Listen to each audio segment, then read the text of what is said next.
હું જે વસ્તુના નામ બોલું ને એનો તમારે રંગ કહેવાનો છે. હો, કેવો રંગ છે એ. ચાલો, દૂધ કેવા રંગનું હોય? છાશ,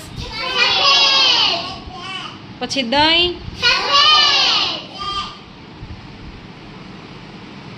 માખણ, ચોખા, પછી બગલો કેવો હોય? હા, સફેદ સફેદ હોય. હંસ એ સફેદ જ હોય ને. પછી કપાસ હોય ને, કપાસ એ કેવો હોય? સફેદ હોય ને. પછી કોયલ કેવી હોય? ભેંસ કેવી હોય? પછી આપણા માથાના વાળ કેવા હોય?